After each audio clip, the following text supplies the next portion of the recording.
मैं इसका क्रेडिट जनता को दूंगी जी, भाई बहनों को दूंगी जिन्होंने कंधे से कंधा मिला के साथ दिया। अब एक ही परिवार से आप 2 सदस्य हैं जो विधानसभा पहुंच रहे हैं, किस तरह से आप देखते हैं इस सबको और क्या प्राथमिकताएं रहेंगी आपकी?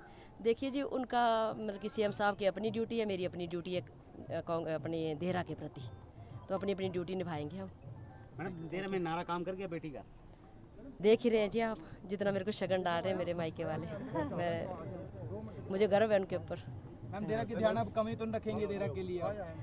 ये तो मैं ये बात थोड़ी बताऊंगी, ये तो मैं मायके के प्रति जो दूंगी मैं गुप्त रखूंगी इस चीज़ को। और मैं दावे के साथ कह सकता हूँ, ये जनता की जीत है।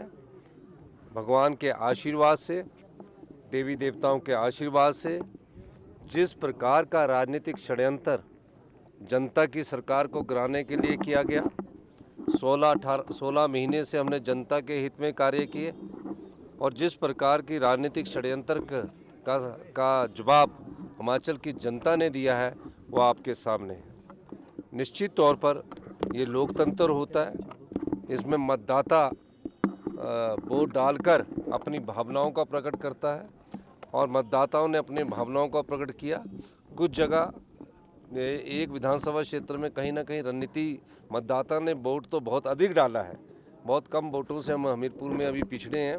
फाइनल आउटकम पर ही मैं उसके बारे में कह सकता हूं, लेकिन 2 सीटों पर हम कंफर्टेबल लीड हमने बनाई है और मैं हिमाचल की जनता का, आम लोगों का, किसानों का, महिलाओं का, युवाओं का बहुत बहुत धन्यवाद करना चाहता हूं कि जिस प्रकार की राजनीति की शुरुआत भारतीय जनता पार्टी ने की थी, खरीदो फरोख्त की राजनीति की शुरुआत भारतीय जनता पार्टी ने की थी। 28 फरवरी से जो प्रदेश में अनिश्चितता का माहौल चल रहा था और पूर्व मुख्यमंत्री जयराम ठाकुर जी बार बार कह रहे थे कि 4 जून को 2 सरकारें बनेंगी और अभी भी जनता को ठग रहे थे कि हम 3 सीटें जीतने के बाद दोबारा से सरकार बनाएंगे।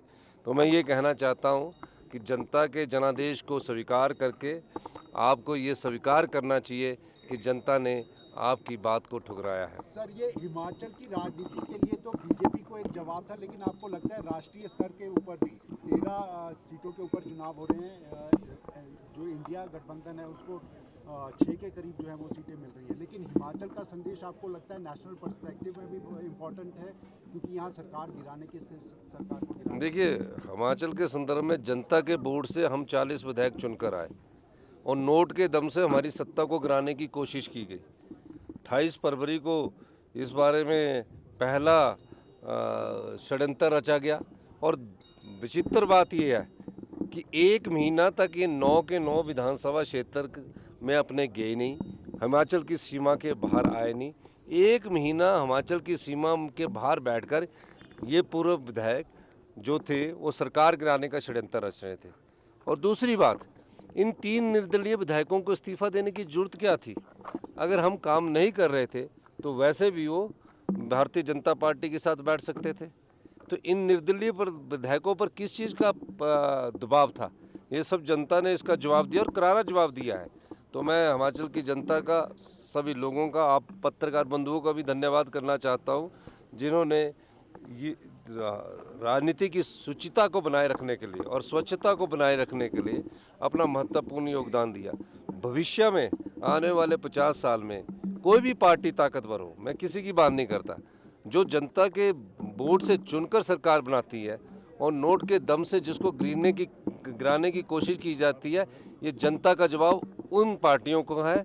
और भविष्य में मेरा मानना है कि आने वाले समय में अब ऐसा हिमाचल की राजनीति में नहीं होगा और हिंदुस्तान की राजनीति के लिए भी ये एक सबक के तौर पर देखा जाना चाहिए।